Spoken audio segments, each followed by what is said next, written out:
om iets te sê oor wat besig is om te gebeur en wat ons besig is om te bereik en te doen nie. Ons is vir goeie werke. Ons is vir armes, om hulle te help. En ons doen dit omdat die een wat ons volg, vir ons die voorbeeld gelaat het en vir ons die opdrag gegee het. Doen dit. En ek hoop jy almal is besig om goeie werke te doen. Maar daar is iets wat gebeur as ons hande vat, en ons doen dit saam ook. Ons kan bereik wat ons nie alleen kan bereik nie. Ons het tot nou toe 800.000 etes gegee.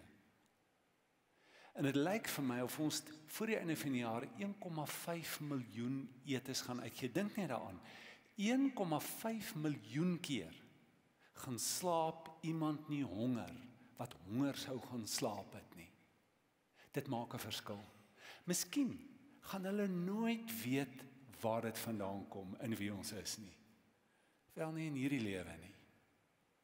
Maar ons doen dit vir the common good, om goed te doen vir 'n beter wêreld. Maar kyk net wat kan ons doen. Nou hier is van ons wat ons sit, enkel is wat sê, ek kan dit doen. Alleen? Ja, jy kan, met jou geld. Maar jy kan dit nie alleen regkry nie. Jy kan nie alleen 'n babahuis hardloop nie. Ons kan meer bereik. Ons kan dit beter doen. Want daar's wysheid, kollektiewe wysheid. Ons het goed geleer, baie van hierdie bedieninge. Ons het nie verlede jaar begin en kan hierdie jaar 1,5 miljoen etes gee nie. Dis jare se proefneming, se mislukking, se bid, se weer probeer, wat ons uiteindelik staat stel. Om nou 'n stelsel te hê, 'n manier te hê, kragte te hê, sodat ons dit kan regkry. As jy dit alleen doen, gaan jy nie die diepte en die omvang kan bereik, wat jy kan bereik as ons hande vat nie. En dan, die volhoubaarheid van so 'n bediening. As iets met jou gebeur, of jy trek, ek sien dit aan mekaar, dan is dit die einde van jou bediening as jy dit alleen doen. Maar as ons saam hande vat, dis iets wat kan aangaan as ons nie meer daar is nie. Want dit lê in die kollektiewe hier, ons almal doen dit saam. So ek wil vir u sê, baie, baie dankie, ons is besig om iets groots te doen. Ons het net 'n klein deeltjie gewys van wat ons doen, en veral die klem op armsorg. Maar daar is al 'n paar honderd mense bygestaan, in begeleiding, in pastorale gesprekke, in terapie deur hierdie jaar wat verby is. Dankie vir u bydrae, en dat ons saam die koninkryk van die Here so kan bou. Ons is juis in hierdie afgelope tyd besig om te kyk na die lewe en ons werk en waarna toe ons uitgenooi word deur die lewe van Moses. En ek dink wat ons hoop te agtergekom is dat 'n lewe met die Here jou in staat stel om uit te vind wie jy is.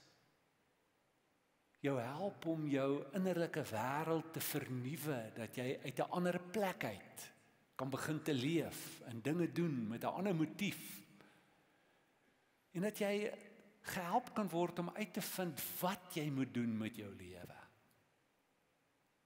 En vanmôre ook baie belangrik om te kan uitvind hoe jy dit moet doen. Kyk, die lewe het baie fasette, is wat ons nou leer deur die lewe van Moses. En nie deur te dink dat die sleutel tot jou lewe is net om uit te vind wat jy moet doen, kan 'n groot fout wees. Moses het amper alles verloor van sy lewe, omdat hy dit wat hy gedoen het op die verkeerde manier begin doen het. Hy is een van die grootste leiers wat nog ooit geleef het. Sy nalatenskap bestaan vandag en ons word vandag geraak. Die wêreld word geraak deur Moses. Want deur hom is 'n klomp slawe uit Egipte land uitgelei en 'n nasie, 'n volk, Israel, het tot stand gekom. Dis iets groots. Maar ten spyte van die omvang van sy vermoë om so 'n groot ding tot stand te bring, het hy 'n lewe begin leef wat nie volhoubaar was nie, en wat besig was om sy tol te eis. En die risiko was daar dat hy ten gronde sal gaan en al die werk en alles wat hy gedoen het tot niet sou gaan. Nie net het die lewe baie fasette in die legkaart tot jou lewe 'n hele paar moontlikhede nie. Moses kon gesê het, kyk net wat het die Here gedoen, kyk net hoe fantasties is dit, God is in hierdie ding. Maar, homself geïgnoreer het in die proses. En dit sou daai werkskade laat lei. Daarom kom 'n boodskapper na hom toe en sê vir hom, luister hier, dit wat jy doen is nie goed nie. En is nie goed nie, want dit het sy familie geaffekteer, op 'n baie negatiewe manier. Hy moes sy vrou en sy kinders wegstuur na sy skoonpa toe. Mens wonder net wat het in daai huis gebeur, dat sy uiteindelik op tas gepak het en gesê, nou gaan ek terug na my ouers toe. En dit het homself fisies afgebreek. Hy kon dit nie, hy was uitgeput en hy was moeg gewees. Dit was nie goed vir die mense, en sy hele wêreld het verskraal en alwaaroor dit vir Moses gegaan het, was sy werk.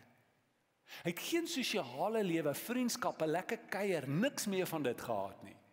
Dis net werk. En dit is nie goed nie. Die Here wil hê dit moet goed wees, en alles waarin die Here betrokke is in jou lewe, lei uiteindelik daartoe dat dit goed is vir jou. Dit maak nie saak of jy skriffies het en hoe geestelik jy is nie.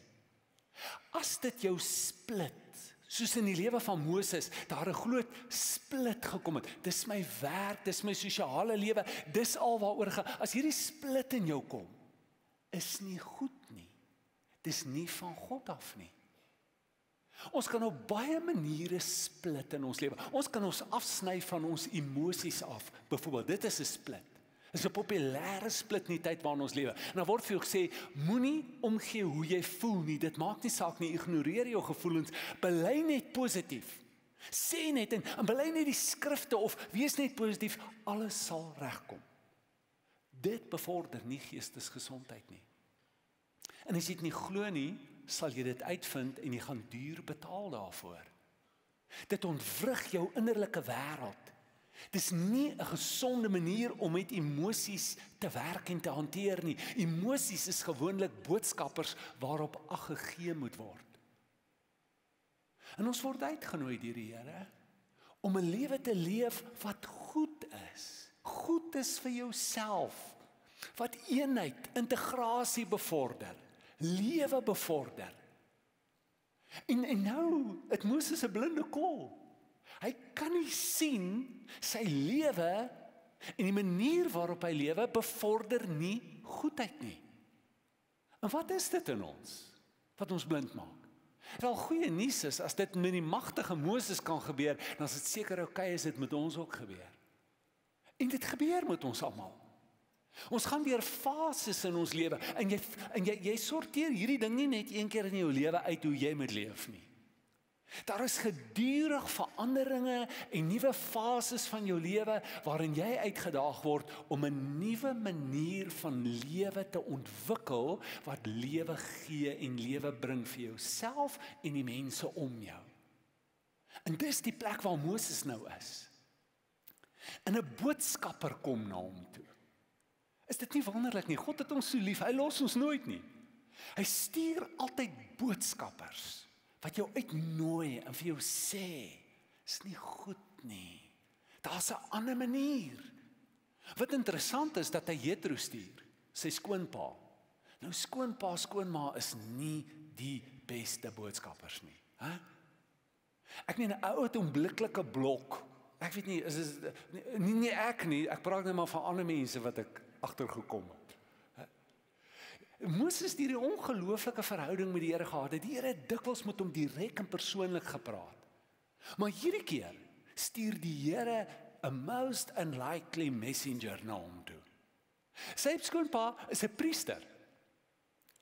'n ander godsdiens. Hy aanbid nie die God van Abraham, Isak en Jakob, die skeppergod wat Moses aanbid nie. Hy's 'n heidense priester. Kyk, waarheid kan jy enige plek kry. Jy kan dit in die huisgenoot kry. Daar's nie baie nie, maar dit kan dalk op 'n bladsy 'n paar woorde waarheid ook kan wees. Kan enige manier na jou toe kom. Dis nog steeds, dis God. Alle waarheid is van God af. En hier kom hierdie ou met waarheid na hom toe en hy sê vir hom, ek wil net vir jou sê, dit is nie goed nie. Nou, hoe lyk die boodskap? Hoe lyk jou lewe? Lewe jy op 'n manier wat lewe gee? Is daar boodskappers? Is daar boodskappers? Weet, het jou vrou al, die gesin al begin te praat? Huh? Wat is dit in ons wat nie kan hoor nie, en nie wil hoor nie? Wat is dit vir ons wat sê, as hy engel met my praat, as die Here met my praat, dan sal ek, dit is hy. Hy praat op 'n ander manier met jou. Vriende, het 'n paar vriende al hulle besorgdheid uitgespreek oor iets? Kyk, daar's 'n ou Assidiese spreekwoord wat sê, as een persoon vir jou sê jy's 'n donkie, lag daaroor. As twee persone vir jou sê jy's 'n donkie, gaan kyk in die spieël. As 3 persone vir jou sê jy's 'n donkie, vat dit vir 'n feit jy's 'n donkie. Daar's fout. Daar's boodskappers. Die boodskap kom deur. Jou liggaam kan dit vir jou sê. Die energievlakke wat jy net nie meer het wat jy gewoonlik gehad het nie. Die hinkering, die cravings waarmee jy skielik sit. Verontvlugtingsaktiwiteite. Wat nie so goed is vir jou nie, wat eintlik jou lewe afbreek. Kyk, as 'n baie keer 'n fyn lyn tussen ontvlugting en ontspanning. En baie keer dan staan jy daar by die fliek, dan is die een ontvlugting en die ander een is ontspanning. En dit is seker nie 'n groot son om so nou en dan te sê, ag, vat vir Rambo, kom ons gaan skop en dit gaan net lekker weg, ja? Maar baie keer dan is jy op daai plek waar jy gelaai moet word. En as daai ander fliek, hy vra 'n bietjie ietsie van jou. Maar as jy daar uitkom en sê, dan daar iets met jou gebeur. Dat iets in jou geskuif, 'n boodskap, jy's gelig, né? Die ontsnapping vat en tap en hy vat jou dieper in hy help nie. Is aanduidings, is boodskappers wat vir jou sê, in jou gees, jy bid nie meer nie. Jou geestelike dissiplines is besig om te gaan. Jou gemoed, jou geïrriteerdheid, jou hoë aggressie vlakke waarmee jy skielik leef en bestuur, is boodskappers wat vir jou sê, hey, dis fout. Die manier waarop jy leef is nie goed nie. Jy luister nie. Jy hoor nie. Jy dink nie dis God nie. Iemand het eendag vir my gesê, God will come to you disguised as your life. Hy kom na jou toe, deur jou lewe en alles wat met jou gebeur in jou lewe. Dis boodskappers wat vir jou sê, die manier wat jy leef is nie goed nie. En die boodskap is te swaar vir jou. Jy kan nie. Die boodskap is, jy het beperkings. En daar's iets diep geesteliks en gelowig daaraan om jou beperkings te erken en te aanvaar en te respekteer. Jy het fisiese beperkings. Party van ons het baie hoë energievlakke. Ek het 'n vriend, hy maak my moeg as ek na hom kyk, dan maak hy my moeg.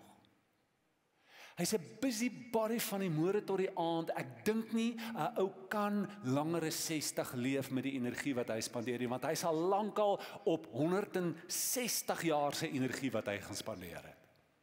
Hy's die heeltyd besig om, maar dis hy. Maar jy kry 'n ou wat baie minder, jy fisies het jy beperkings. Psigies het jy beperkings. Party van ons, kyk, ons almal is emosioneel uitgedaag. En as jy vanmôre dink, ek is 100% normaal, is dit jou uitdaging? Jy is nie. Maar party van ons is on the edge.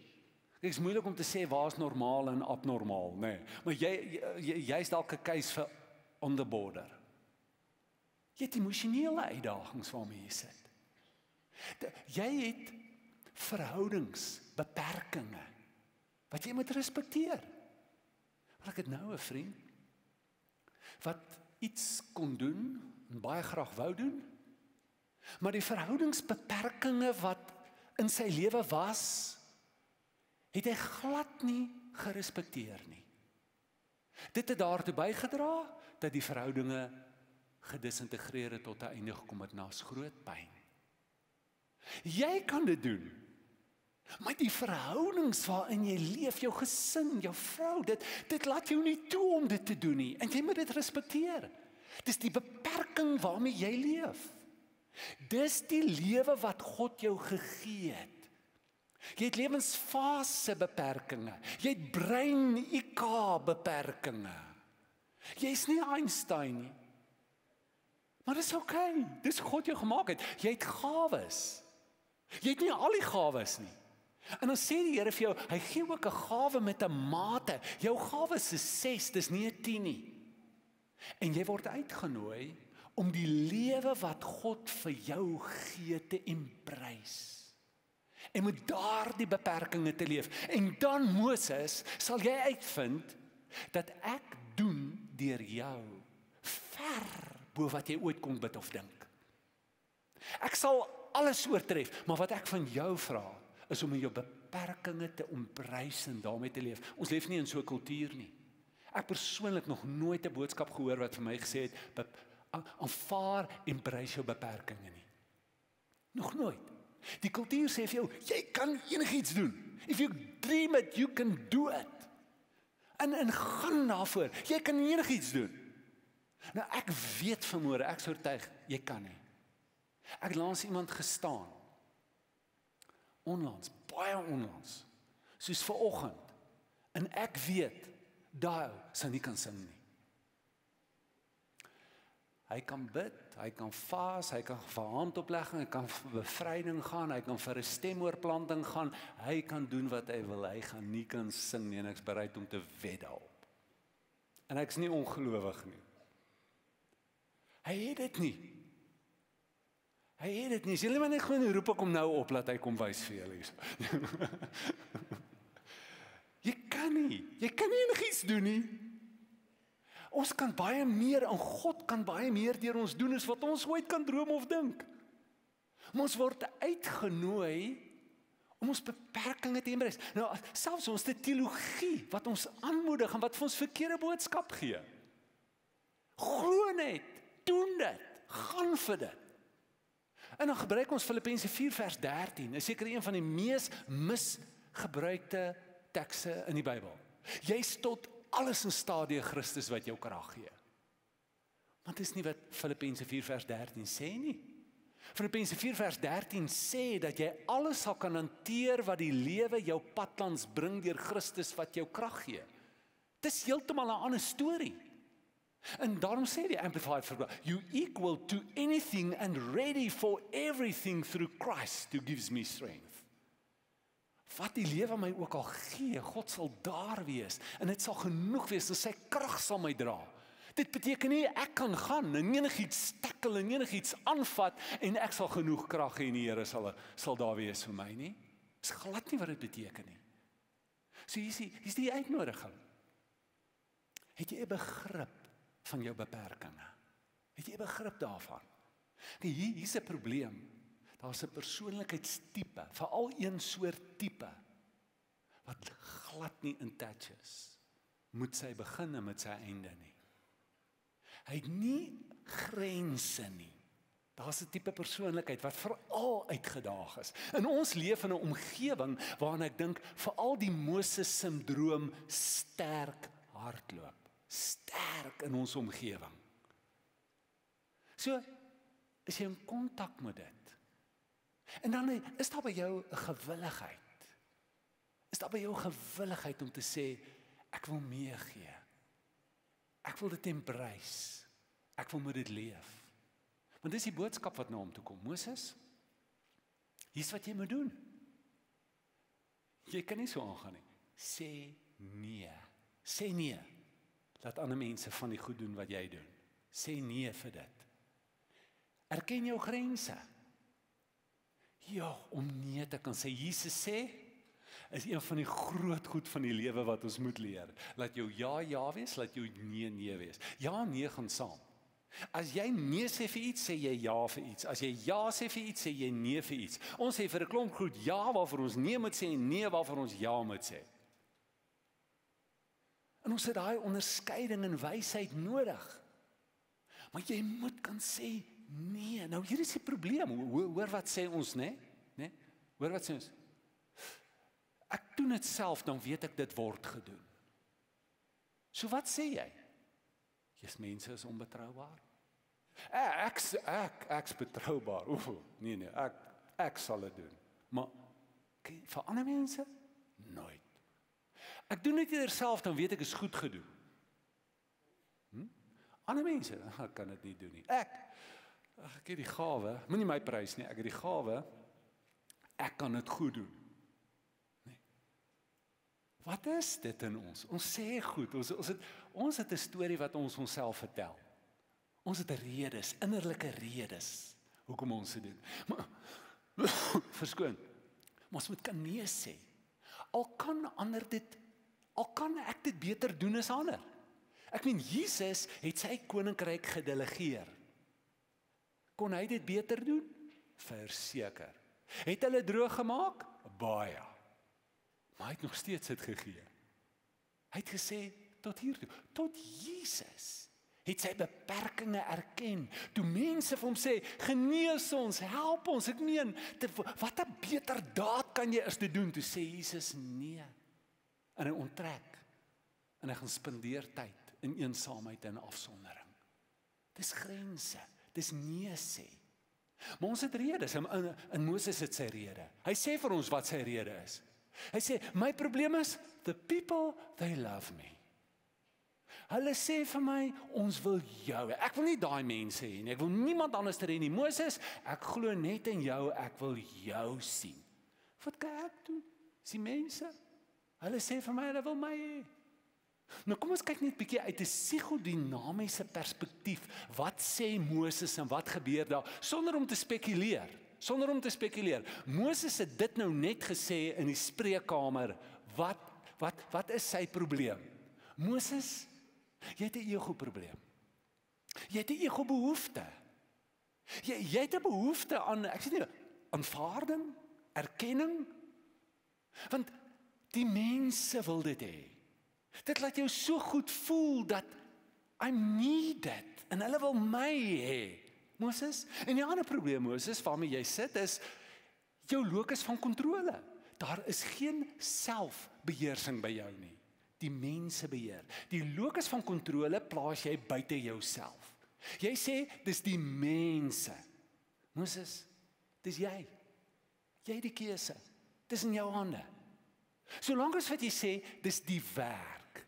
Solank as wat jy sê dis die baas. Solank as wat jy sê dis daar buite. Dis daar buite.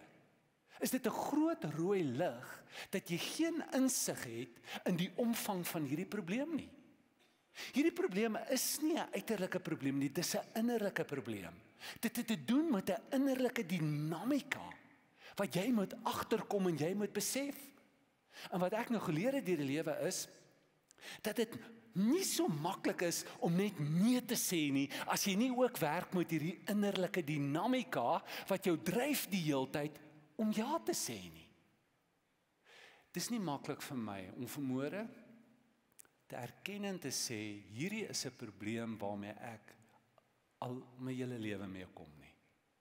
Ek het by tye al gevoel, dis verby, ek het dit oorwin, dis klaar, en dan steek dit weer sy kop uit, en as ek my kan kry, dan sit ek weer op 'n plek, waar ek myself so oorlaai het, en gevat het met goed, dat dit nie goed is vir my en die mense om my nie.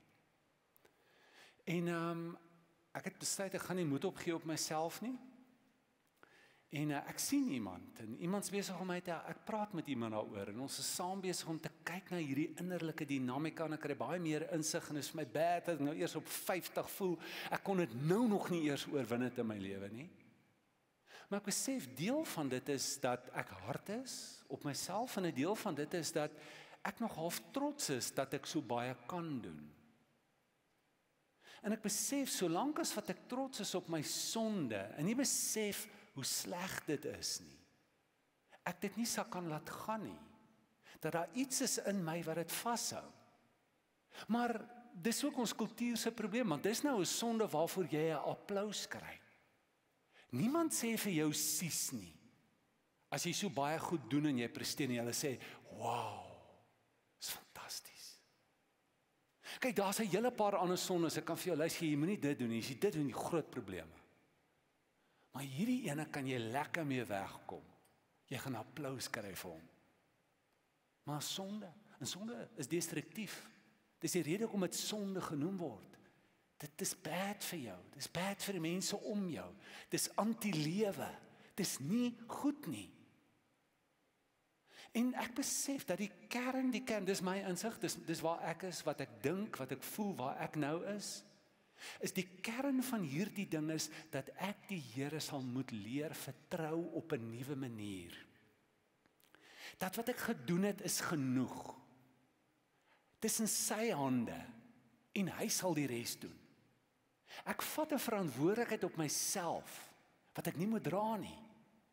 En as mense in 'n grandstand, wat ek moet uithaal. Ek moet lewe vir 'n gehoor van een. Maar daar's 'n paar ouens in my grandstand wat ek wil beïndruk. En van hulle is al dood. Maar hulle het nooit vir my gesê jy's okay nie. Hulle het nooit vir my gesê jy's goed nie. Hulle het nooit gesê dis genoeg nie. En nou probeer ek nog steeds om net te hoor dis genoeg en dis okay. Maar daar's 'n ander stem wat vir my nou sê, dit is genoeg. Dit is okay. Vertrou jy my? En dis 'n reis, en dis 'n pad. En ek het 'n vermoede, as ek so om my kyk, ek is nie die enigste een wat suffer en wat daar is nie. Dis van julle wat vanmôre op daai selfde plek is. Net nadat die Here vir hom gesê het, Jethro vir hom gesê het, jy moet nou nee sê, jy moet laat gaan en ander ouens kans gee. Toe sê die Here vir hom, hou 'n Sabbat. Elke week. Kyk, 'n totaal nuwe idee. Die Israeliete het dit nie geken nie, hulle het 7 dae 'n week gewerk. Nou sê die Here vir een dag, kom jy weg van alles af. Jy stap weg van daai werk af. Die Bybel sê, jy gaan check nie jou e-mails nie. Dis 'n nuwe vertaling. En hy sê, jy sit nie die hele tyd op jou selfoon en kontak en handel net gou die goedjies af dat jy kan afvat. Jy doen niks op daai dag nie. Dis 'n dag waarop jy vertrou. Vertrou is genoeg. God sal voorsien. In elk geval kan ek dit nie doen nie. Hy moet dit vir my doen. Dis 'n moeilike dag in die begin. Maar dis 'n dag waarin jy gaan leer om jouself psigies en geestelik en fisies te herlaai, sodat jy op 'n nuwe manier met nuwe energie ten volle teenwoordig kan wees en te kan doen wat die Here wil hê jy moet doen. Daai veld, daai gawes, daai vermoëns wat hy vir jou gegee het, te ontgin en met dit te leef en te kyk wat doen hy as jy so begin leef en hom vertrou daarmee. So waar's jy? Is jy dalk op 'n plek waar jy moet kyk na jou lewe, gee dit lewe vir jou verander. Is jy op 'n plek waar jy uitgenooi word om jou beperkings te erken, 'n beter begrip daarvan te kry en dit te aanvaar? Is jy op 'n plek waar jy moet laat gaan, waar jy moet kan vertrou? Jy word uitgenooi?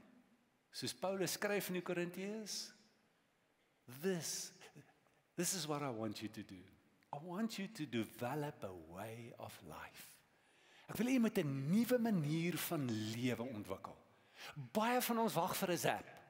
En ons vertrou die Here gaan vir ons zap en alles regmaak en die Here sê, ek wil hê jy moet 'n nuwe manier van lewe ontwikkel. Al het jy 'n zap gekry, soos Moses, gaan dit nie wegneem dat jy 'n nuwe manier van lewe moet ontwikkel om in die lewe in te stap wat die Here vir jou het nie. Kom ons bid saam. Vader, ons dankie dat ons hier kan saam wees vanmôre en dankie vir al hierdie ou stories, vir die woord wat ons soveel wys van ons lewe, wat ons lewe oopmaak, wat ons ook iets wys van die lewe waarna ons uitgenooi word. U weet waar elkeen van ons is vanmôre. Help ons, Here. Help ons om in die lewe in te gaan. Help ons om lewe te kies. Nie die dood nie. Help ons om in die lewe te leef wat die ware lewe is. Ons vra dit in die naam van Jesus. En as daar vanmôre van ons is wat net weer die stem van Jethro moet hoor, wat sê, dis nie goed nie. Jy word uitgenooi na iets anders toe. Vertrou ons nie dat dit duidelik gehoor word vanmôre. In Jesus se naam. Amen. As jy met iemand wil praat, of dalk wil hê dat iemand saam met jou bid, is jy baie welkom deur te gaan na die Klipkerk toe. Die genade van die Here Jesus, die liefde van God en die gemeenskap van die Heilige Gees wees en bly met elkeen van julle in hierdie week wat voorlê. Amen.